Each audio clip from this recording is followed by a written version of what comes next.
Hey there, everyone. Thanks again for tuning into Sin's Workshop. Hope you're all having a wonderful day. Today we're going to be talking about Small Town Big Magic, a witchy rom-com by Hazel Beck. I know what you're thinking. Cynthia, why are you reading romance? For the record, I did not know this was a romance when I snatched the ARC from my work's break room. I just saw, ooh, witchiness, and I grabbed it because I will read anything and everything that is witchy. And then I started reading it. And then I discovered it was romance. I'm like, why am I reading romance? And I was just like, oh God, why am I reading romance? You know something? I think my friend Gina has been rubbing off on me. I loved it. Actually, I really did enjoy this book. Part of what I really enjoyed about this book was Emerson's perspective. I will say this. The book itself is not heavy on the romance. I feel like it's more fiction with a hint of romance. There is this slow burn attraction between her and Jacob, who's also a witch.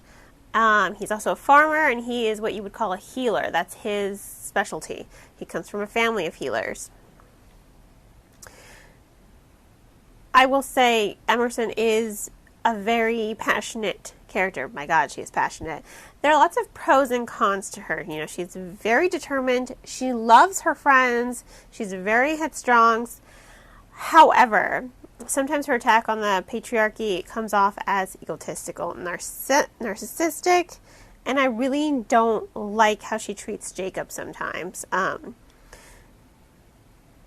She really does have a strong feminist stance, but even when she's in danger, and these are the things that annoy me, you know, when she's in danger and Jacob, you know, comes to her rescue, she's like, oh, what? Now you think that we've had sex? You can just tell me what to do. And it's like, dude, he is trying to save you from the bad guy, who is Skip, by the way.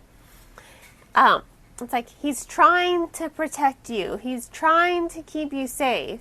He's doing it in a way that will push the other attacker away. Not in a way to demean you.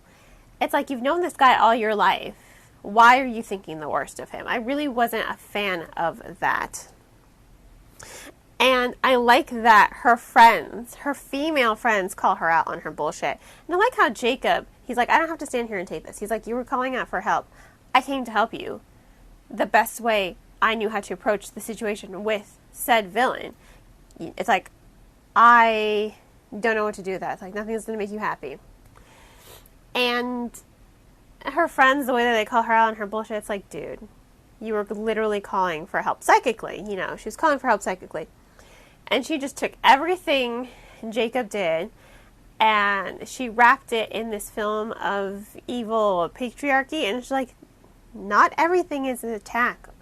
It is okay to ask for help from the opposite gender. It does not make you any less of a feminist. And I really feel like Emerson thinks like, no, I have to do this by myself. I have to prove something to society and to my parents. And you get why. You know, she does have a lot of baggage. But my God, it really did come off as egotistical and narcissistic. And I really wasn't a fan of that. Now, thankfully, I was able to get over those hiccups because they did show her character as she began, and now we're seeing her grow through it. Her friends challenge her. Her friends love her. They call her out on her bullshit, like I said. So I do like that character development because by the end, she's just like, yeah, I'm this all-powerful confluence warrior witch, but I still need my friends. And I still need my male friends. And it doesn't lessen it. And it's like, and my romance with you is not going to lessen my character at all. So I love how she does come to these realizations and ends up really does being the hero along with her coven that she has formed with her friends. Their family dynamic is rich. It's wonderful. The way they all live together. The way they're just all charismatic and caring and loving. But also do not take each other's shit and will call each other out.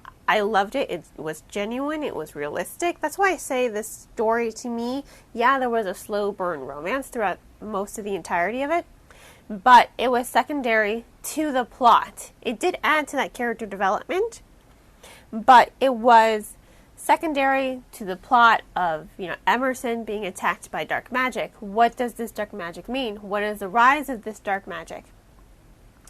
The plot is central. The plot is the focus. So for me, again, it feels more like fiction with some romance in it. So that's really why I enjoyed the story. And to find out that there's going to be a sequel following her sister, I am here for it. I'm excited. I need it in my hands yesterday. It was a really good story. It had the romance in it. And if you're someone like me who doesn't really read a lot of romance at all, again, I don't really care for the romance. If the romance is good, yay, awesome, I will applaud it. But I read books for the story and the character development first, and then any romance is secondary to me. Will I appreciate any romance? Sure. I'm not opposed to it. I just don't go into the romance section to look for heavily romance books. That's not me. But if you're like me, I really recommend Small Town Big Magic. It really just focuses on that characterization, that character development, those character dynamics. It was really fun, quick, easy read, took my breath away, super excited for the sequel. So, I'm going to go ahead and give Small Town Big Magic 4 out of 5 stars. If you want to go ahead and purchase the book, I will include links in the description of the podcast on where to purchase them. And on that note, I hope you all will continue to support me here by liking the podcast, subscribing to it, and sharing it with all your book-loving friends. You can also become a supporter on Buy Me Coffee, Ko-fi, Patreon, by purchasing one of my handmade candles, or by following me on any of my social media platforms. I'm on TikTok, Instagram, Facebook, Twitter, Tumblr. I'm all over the place. Links to everything will be in the description. I hope you all have a wonderful rest of your day, and as always, happy reading.